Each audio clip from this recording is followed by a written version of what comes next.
अस्सलाम वालेकुम friends, welcome back to my channel.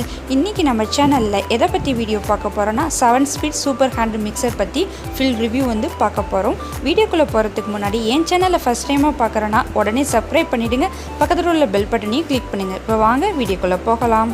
இந்த ஹேண்ட் மிக்சர்ல என்னென்ன பர்பஸ்க்குலாம் யூஸ் பண்ணலாம் எல்லாமே இந்த வீடியோல வந்து ஷேர் பண்றேன்। வீடியோ வந்து ஸ்கிப் பண்ணாம பாருங்க। இதோட பிராண்ட் நேம் என்னன்னா scarlett 7 speed super hand mixer தான்। ரொம்பவே ஈஸியாக ஹேண்டில் பண்ணலாம்। ப்ரைஸ் வந்து ரொம்பவே ரீசனபிளாக இருந்துச்சு। நான் ஷாப்ஸியில் தான் நான் பை பண்ணேன்। ஆப்போட லிங்க்கை வந்து கீழே டிஸ்கிரிப்ஷன் பாக்ஸ் லிங்க்கில் கொடுத்துருக்கேன், செக் பண்ணி பார்த்துக்கோங்க। ஓப்பன் பண்ணி காட்டுறேன், எப்படி இருக்குன்னு நீங்களே பாருங்கள்। பேக்கிங்லாம் சூப்பராக இருக்குது, எந்த டேமேஜும் இல்லாமல் நம்மளுக்கு வந்து சென்ட் பண்ணியிருக்காங்க। ஷாப்ஸில் வந்து நிறைய ஆஃபர் டிஸ்கவுண்ட்லாம் கொடுத்துட்டு வராங்க। நீங்கள் இன்ஸ்டால் பண்ணாட்டி ஆப்போட லிங்க் வந்து கீழே டிஸ்கிரிப்ஷன் பாக்ஸில் இருக்குது, செக் பண்ணி பார்த்துக்கோங்க। இதில் என்னென்னலாம் கொடுத்துருக்காங்கன்னு பார்க்கலாம்। ஃபஸ்ட்டு வந்து எப்படி யூஸ் பண்ணலாம் எல்லா டீட்டெயிலும் வந்து மெனு கார்டில் வந்து கொடுத்துருக்காங்க। நெக்ஸ்ட்டு வந்து 4 கம்பி கொடுத்துருக்காங்க, எதுக்கெல்லாம் யூஸ் பண்ணலான்னு உங்களுக்கு வந்து சொல்கிறேன்।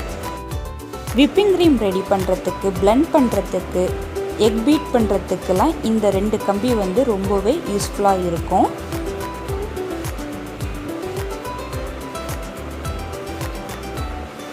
இந்த 2 கம்பி வந்து சப்பாத்தி மாவு பணையிறதுக்கு ரொம்பவே யூஸ்ஃபுல்லாக இருக்கும்। லாஸ்ட்டு ஃபைனலாக வந்து மெஷின் வந்து எப்படி இருக்குன்னு பாருங்கள், அதுக்கும் கவர் போட்டு தனியாக பேக் பண்ணி கொடுத்துருக்காங்க। இந்த ப்ரைஸ்க்கு வந்து ரொம்பவே ஒர்த்து தான் நான் சொல்லலாம், ஏன்னா நான் ஆல்ரெடி யூஸ் பண்ணிட்டு தான் உங்களுக்கு வந்து இந்த ரிவ்யூ வந்து ஷேர் பண்ணுறேன்। இதில் வந்து 7 ஸ்பீட் கொடுத்துருக்காங்க, நம்மளுக்கு எவ்வளோ ஸ்பீட் வேணுமோ அவ்வளோ ஸ்பீடு வந்து அட்ஜஸ்ட் பண்ணிக்கலாம்। இப்படி தான் வந்து அட்ஜஸ்ட் பண்ணுறது। நான் வந்து மேக்ஸிமம் வந்து 3 ஸ்பீடில் தான் நான் வந்து பீட் பண்ணிப்பேன்। 2 ஹோல் கொடுத்துருக்காங்க, அதில் தான் நம்ம வந்து அந்த கம்பியை வந்து செட் பண்ண போகிறோம்। எப்படி செட் பண்ணுறதுன்னு சொல்கிறேன் பாருங்கள்। 2 நாக் கொடுத்துருக்காங்கள, அது கரெக்டாக அதில் வந்து ஃபிட் ஆகிற மாதிரி வச்சுக்கோங்க। லைட்டாக வந்து அதை ப்ரெஸ் பண்ணாக்கா அது வந்து லாக் ஆகிடும்।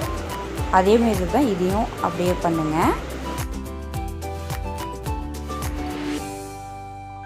லைட்டாக வந்து ப்ரெஸ் பண்ணாவே போதும், லாக் ஆகிடும்। கீழே வந்து திருப்பி பாருங்கள், கீழே விழாமல் இருந்துச்சுனாக்கா லாக் ஆகிடுச்சுன்னு அர்த்தம்। உங்களுக்கு ஆன் பண்ணி காட்டுறேன் எப்படி ஒர்க் ஆகுதுன்னு நீங்களே பாருங்கள்। நான் வந்து 1லேருந்து 3 வரைக்கும் ஸ்பீடு வந்து இன்க்ரீஸ் பண்ணியிருக்கேன், நீங்கள் வந்து 7 வரைக்கும் கூட இன்க்ரீஸ் பண்ணிக்கலாம்। நான் வந்து ஒர்க் பண்ணதுலேருந்து 3லேருந்து 4 வரைக்கும் தான் ஸ்பீடு வந்து வச்சுருக்கேன், நீங்கள் வந்து 7 கூட வச்சுக்கலாம்। நான் இதில் என்ன பண்ணியிருக்கேன்னா ஐஸ்கிரீம் வந்து ரெடி பண்ணியிருக்கேன், சப்பாத்தி மாவு வந்து பனைஞ்சிருக்கேன்। ஏற்கனவே வீடியோ வந்து அப்லோட் பண்ணியிருக்கேன், பார்க்காட்டி அதோட லிங்க்கை வந்து கீழே டிஸ்கிரிப்ஷன் பாக்ஸ் லிங்க்கில் கொடுக்குறேன், செக் பண்ணி பார்த்துக்கோங்க। எப்படி ரிமூவ் பண்ணுறதுன்னு உங்களுக்கு சொல்கிறேன்। மேலே வந்து பட்டன் இருக்குல்ல, அதை வந்து ப்ரெஸ் பண்ணாவே ஆட்டோமேட்டிக்காக வந்து கீழே விழுந்துடும், அவ்வளோதான்। ரொம்பவே ஈஸி தான் இது।